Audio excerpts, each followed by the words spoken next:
రాజన్న సిరిసిల్ల జిల్లాలోని వేములవాడ పట్టణంలో సద్దుల బతుకమ్మ పండుగ సందర్భంగా మున్సిపల్ కార్యాలయం నుండి బతుకమ్మ తిప్ప వరపు అమ్మవారి ఊరేగింపు నిర్వహించారు. అనంతరం మహిళలు బతుకమ్మ సంబరాలు చేసుకుని 7వ రోజు బతుకమ్మను నిమజ్జనం చేశారు. ఈ కార్యక్రమంలో ప్రభుత్వ విప్ ఆది శ్రీనివాస్ పాల్గొన్నారు.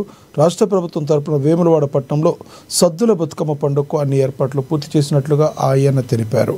వేములవాడలో 7 రోజులు బతుకమ్మ పండుగ జరుపుకోవడం రాష్ట్రంలోనే ఒక ప్రత్యేకతనే ఆయన పేర్కొన్నారు. బతుకమ్మ పండుగ ప్రకృతి ఆరాధ్య పండుగ అని, మహిళల ఆత్మగౌరవానికి ప్రతీక అని తెలిపారు. ఈ పండుగ సందర్భంగా ఆడబిడ్డలు, కోడళ్ళు తమ పుట్టిన మెట్టిన ఇళ్లలో పండుగను జరుపుకుంటారని తెలిపారు. బతుకమ్మ బతుకమ్మ ఉయ్యాలో అంటూ కష్టసుఖాలను, ప్రేమ ఆప్యాయతలను పాటలుగా ఆలపించడం ఇందులో భాగమని వివరించారు.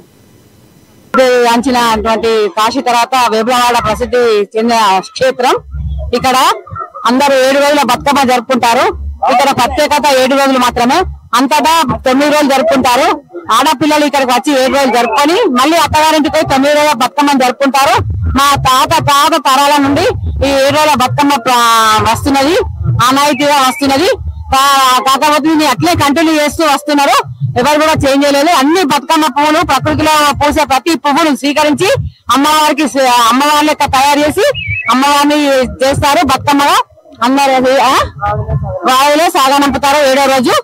కరుణశ్రీ, ఇది ఈ వేములవాడ మా అత్తగారి ఊరు. నేను ఇప్పుడు 25 సంవత్సరాల నుంచి చూస్తున్నటువంటిది. ఇక్కడ దక్షిణ కాశీగా పేరు పొందినటువంటి వేములవాడ క్షేత్రంలో నవరాత్రులు గ్రాండ్ లెవెల్లో జరుగుతాయి. అదే విధంగా బతుకమ్మను కూడా బాగా గ్రాండ్ లెవెల్లో చేస్తారు. రకరకాల ప్రకృతిలో పూసిన పూలన్నీ కూడా తెచ్చి పేర్చి బతుకమ్మను శ్రద్ధగా పేర్చి ఇక్కడ ఈ వాగులో నిమజ్జనం చేస్తారు. ఆ తర్వాత ఎక్కడ లేని విధంగా ఇక్కడ ఏంటి విశేషత అంటే, ఇక్కడ అన్ని రకాలైన పులిహోరలు తీసుకొచ్చి అందరూ కూడా నైవేద్యాలు అమ్మవారికి పెట్టి ఇక్కడ మహిళలందరూ చక్కగా తీర్థప్రసాదాలు స్వీకరించి ఇంటికి వెళ్ళడం అనేది ఇక్కడ వస్తున్నటువంటి ఆనవాయితీ. ప్రసిద్ధ